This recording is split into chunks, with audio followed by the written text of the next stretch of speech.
Tonight we're going to show you something that the world has never seen before. Tonight we are going to reveal new and conclusive proof of the secret nuclear weapons program that Iran has been hiding for years from the international community in its secret atomic archive. We're going to show you Iran's secret nuclear files. Iran lied. Big time. After signing the nuclear deal in 2015, Iran intensified its efforts to hide its secret nuclear files. A few weeks ago, in a great intelligence achievement, Israel obtained half a ton of the material inside these vaults. And here's what we got. 55,000 pages. Another 55,000 files on 183 CDs. Michael Hayden, whom you know, the former head of the CIA and the NSA, says he didn't learn anything new. Even the U.S. statement from the White House changed from has to had. The IAEA, they say they have no proof that Iran has done anything new. Disclosure as an issue should work every way. The United States should say what it has. You know where I'm going with this. A yes-no question for you. Does Israel have nuclear capabilities and nuclear weapons? Yes or no?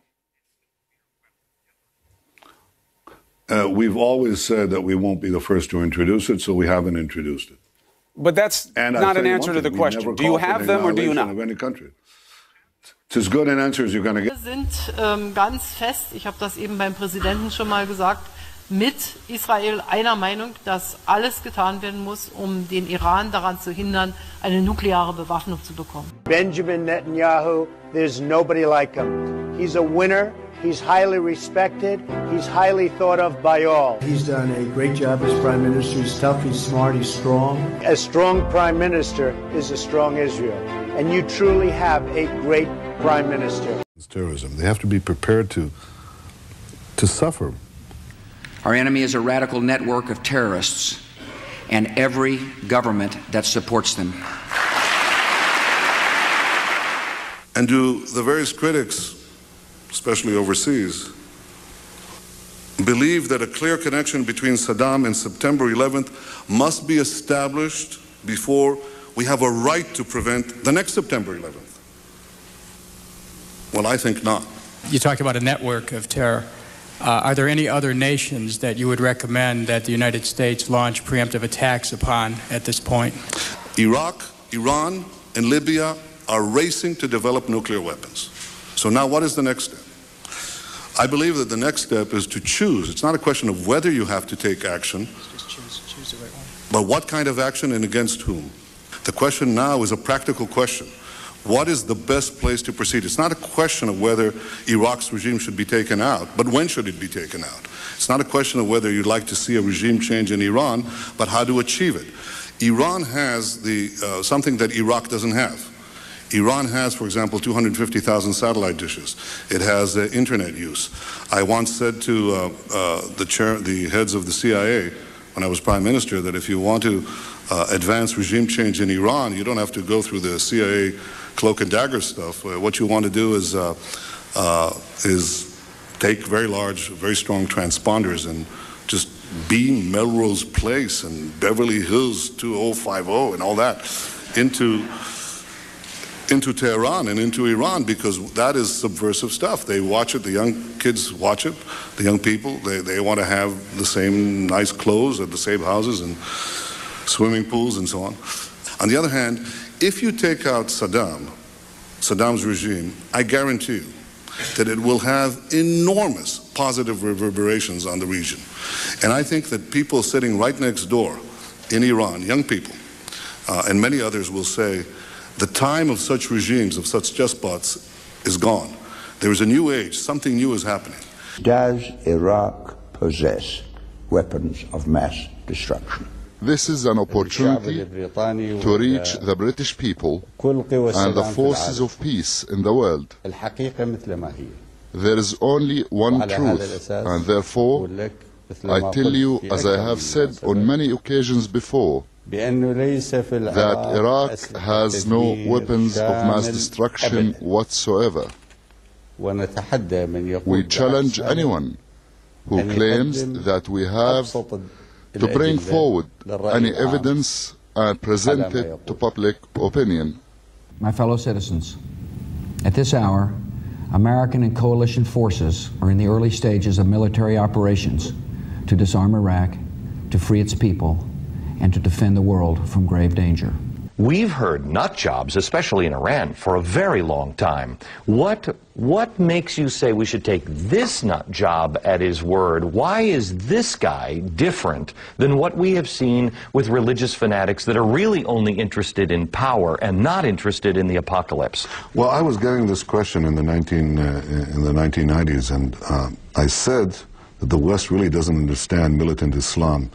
So I wrote a book in 1995, and I said that if the West doesn't wake up to the suicidal nature of militant Islam, the next thing you'll see is the militant Islam is bringing down the World Trade Center.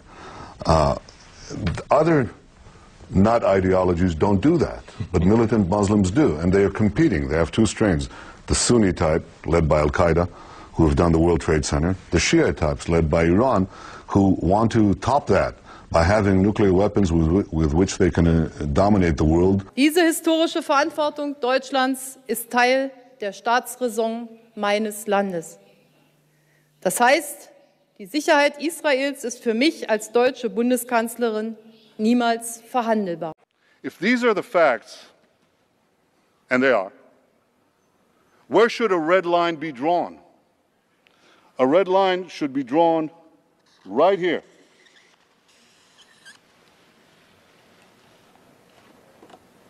Before Iran completes the second stage of nuclear enrichment necessary to make a bomb. Can one country, based on just their own sole opinion, decide and establish a red line for another country and then threaten attacks? When have we threatened to attack the Zionists? We have never threatened them. You have said you want to drop them from the face of the earth. Yes. And let me explain. I have explained several times, but let me explain. We say that occupations should be done away with. Warlike behavior should be done away with. Terrorism should be done away with. The killing of women and children should be done away with. The bombardment of houses on top of people's heads in their own countries must be done away with. Has the Zionist regime done anything other than this during the last 65 years? No, they haven't. And I have to tell you, from the bottom of my heart and with the clarity of my brain, words alone will not stop Iran.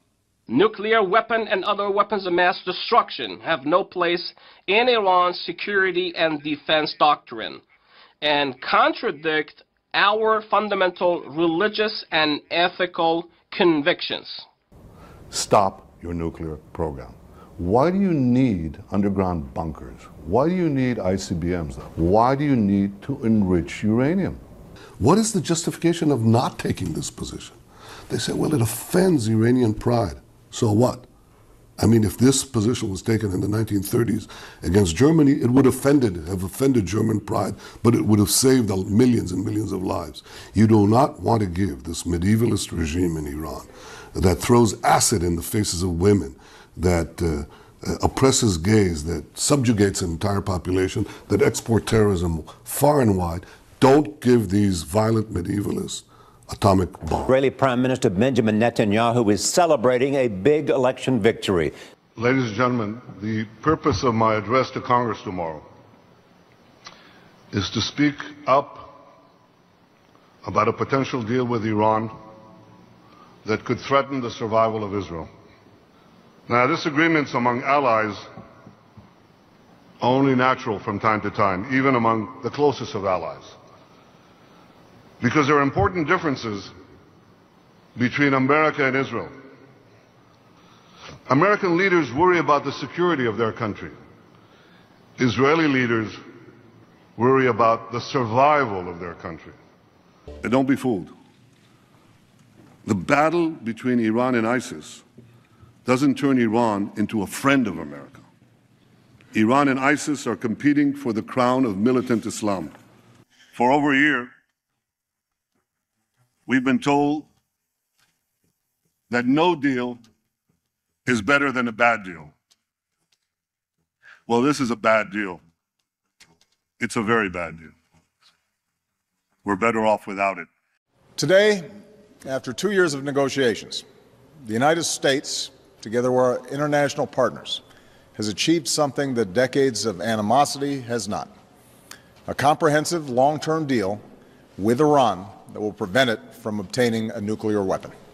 This is your place? That's it. And as we watch with hope and concern the great revolutions that are taking place around us, we have to remember what Chancellor Merkel just said, that this turbulence began not in Tunis, but in Tehran a year and a half ago. And it doesn't make any sense, and it's not just, that Iran and its proxies would be immune to the pressures for democratization, change, and reform. Iran's rulers promised to destroy my country, murder my people. And the response from this body, the response from nearly every one of the governments represented here, has been absolutely nothing. Utter silence. Deafening silence.